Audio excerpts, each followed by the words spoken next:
Medieval battles were nothing like the polished scenes shown in films. In reality, they were chaotic, exhausting, and often driven more by desperation than strategy. This period in English history was shaped by brutal conflicts, where loyalty was fragile, discipline difficult to maintain, and survival never guaranteed. Warfare was deeply tied to the social and political structures of the time, with consequences that reached far beyond the battlefield. What soldiers experienced during and after the fighting left lasting marks on their bodies, their minds, and the world they returned to. This is a closer, more honest look at what medieval war was really like. Number 1. Calling the banners. When a medieval English king decided to go to war, he didn't have an army waiting in the wings. There were no barracks filled with full-time soldiers, no military bureaucracy capable of deploying thousands overnight.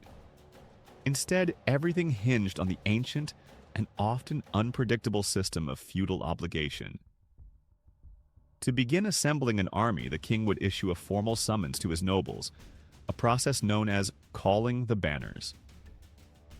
These great lords, each with their own estates, castles, and followers, were expected to respond by raising their retinues, men they employed directly as well as those who owed them military service. What followed was rarely smooth or orderly. It could take weeks just to notify the right people, more weeks for them to gather their men, and even more time for everyone to arrive at the mustering point. These forces weren't streamlined military units, but a haphazard combination of armored knights, lightly equipped men-at-arms, town militias, and a mass of reluctant peasants yanked from their daily lives. Many were required to serve for just 40 days, the standard feudal term, unless additional pay was offered, which strained the king's already tight finances. That ticking clock pushed him to act quickly or risk seeing his army dissolve before the first enemy arrow flew. Logistics were a mess. Equipment was uneven at best. Wealthier lords might outfit their followers with decent mail, helmets, and weapons, but poorer levies came with old gear, repurposed farm tools, and mismatched clothing. Archers, particularly longbowmen, were more organized, often recruited from English shires where archery practice was a legal requirement. Still, the army lacked any sense of visual unity. There were no matching uniforms, no standardized banners, just a forest of individual family flags, a muddy sea of boots and hooves, and a rising sense of tension. Rumors ran wild about enemy numbers, foreign mercenaries, cursed omens. Soldiers whispered about villages burned, knights ambushed on the road, or supplies running thin. Before a single battle had even begun, the psychological strain was already taking hold. The battlefield wasn't the only place men were broken. Number 2, the English way of war. Medieval English warfare wasn't defined by reckless charges or theatrical duels. Instead, English commanders cultivated a tactical style rooted in cold efficiency, shaped by geography, social structure, and hard-earned lessons from past defeats. At its core, this method favored preparation over spectacle and calculation over chaos. English armies were often outnumbered, especially when fighting on the continent, so brute force simply wasn't an option. What they developed instead was a layered, deliberate system of killing that relied on precision and patience, built around the lethal dominance of the longbow. The longbow was more than just a weapon. It was a military philosophy. English boys were legally required to train with it from a young age, and by the time they reached adulthood, seasoned archers could fire an arrow every 5 or 6 seconds. Each shaft was a hand-forged missile, capable of punching through armor at a distance that other bows couldn't dream of. In the lead-up to battle, these archers would position themselves behind rough defensive lines, usually rows of sharpened wooden stakes hammered into the ground at an angle, designed specifically to gut charging horses and slow down advancing infantry. This wasn't passive defense, it was a trap. Enemy commanders, especially those from knightly cultures that prized mounted assault, often saw the static English lines as weak or vulnerable. What they didn't realize, until too late, was that advancing across churned-up, arrow-littered ground, with no room to maneuver, was a form of suicide. As enemy ranks thinned and staggered under the relentless hail of arrows, the English infantry behind the lines Men-at-arms with poleaxes, bills, and broadswords stepped forward to finish the job. These weren't elegant engagements. They were brutal, muddy, up-close brawls fought knee-deep in corpses. And through it all, English commanders stayed back, observing, adjusting, and maintaining discipline. Speed and flair didn't matter. Control did. Number 3, the horror of real combat. There's a comfortable illusion that medieval battles were somehow glorious or romantic. Duels between armored knights, clean cuts exchanged with chivalrous restraint. That illusion collapses the moment you try to understand what real combat on an English battlefield actually looked and felt like. It wasn't theatrical. It wasn't precise. It was a raw and brutal collision of bodies, iron, desperation, and noise, where survival often had less to do with skill than with sheer luck or a well-timed swing. Combat in the thick of an English battle was chaos made flesh. Swords weren't used like scalpels. They were bludgeoning tools, often useless against good armor unless aimed at weak spots. That's why so many men carried heavier weapons. Maces to crush skulls through helmets, warhammers designed to dent breastplates and shatter ribs, poleaxes meant to rip a man off horseback and finish him on the ground. The strikes weren't graceful. They were wide, awkward, and often frantic. A single blow didn't always end a fight, but multiple strikes could reduce a human body to ruin in seconds. Pain wasn't the only thing feared. Many feared being trapped under dying comrades, suffocating slowly in mud and blood. The sensory overload was crushing.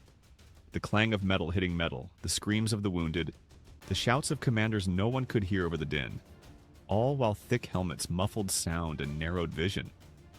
The ground beneath was rarely solid. It turned to churned earth, then to slippery, blood-soaked mire. Soldiers stumbled. Some never got back up. Horses, wild-eyed and terrified by the smell of blood and the crack of arrows, reared and trampled friend and foe alike. And archers didn't stop shooting just because their own lines were tangled in the fight. Arrows rained down blindly, tearing through the melee. In the crush, identification became meaningless. Friends were struck by accident. Cowards fled. The wounded were left behind. Those who fell often weren't killed instantly. They screamed until someone silenced them. Number 4, sieges and starvation.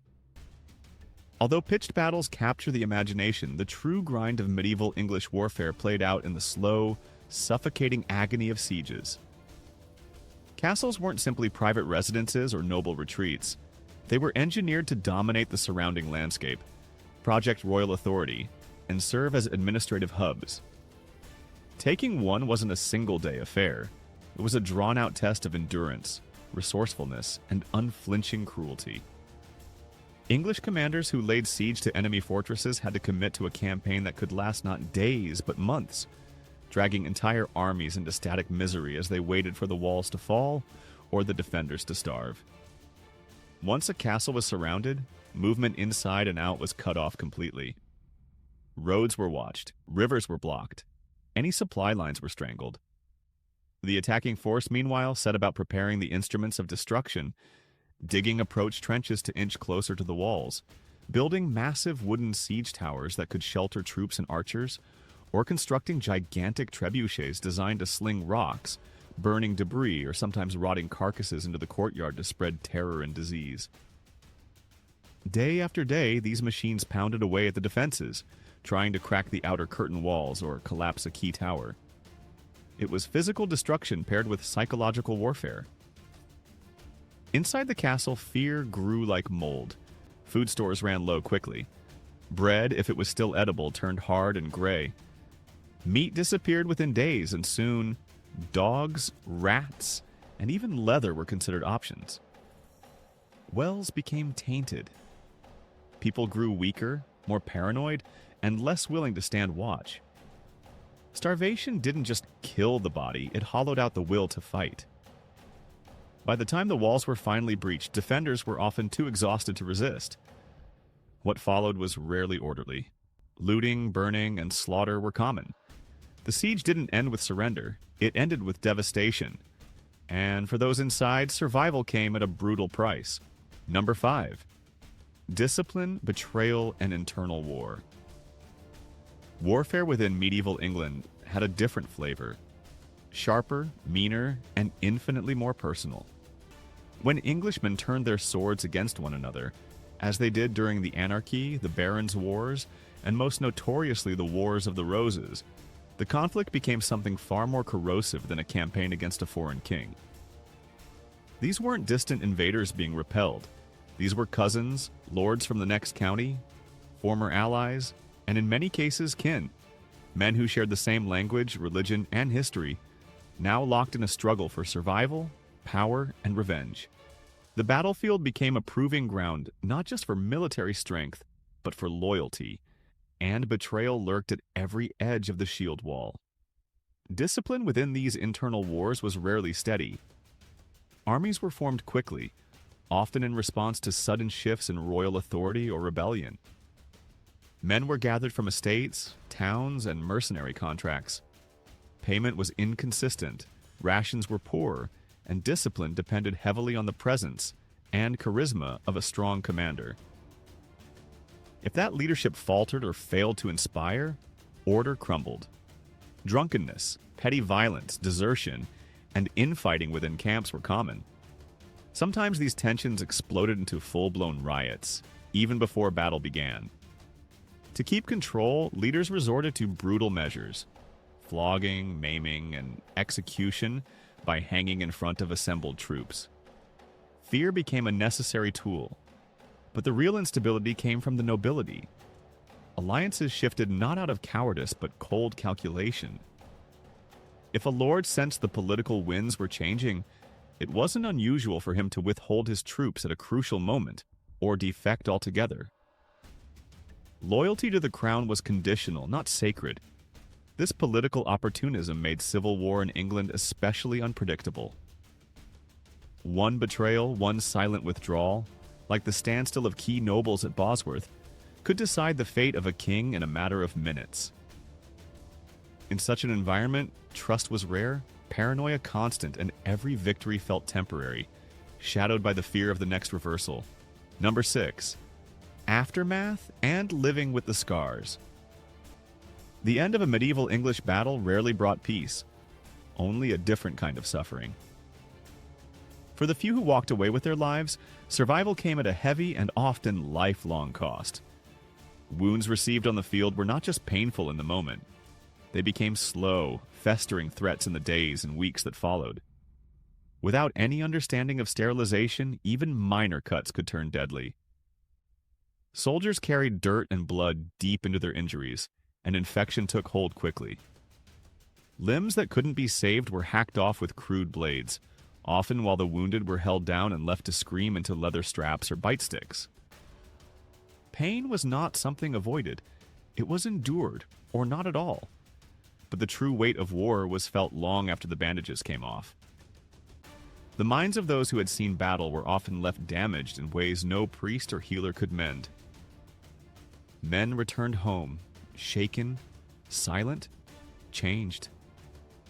Many found themselves haunted by the faces of dying comrades, by the screams of the wounded, by the sudden memory of mud soaked with blood.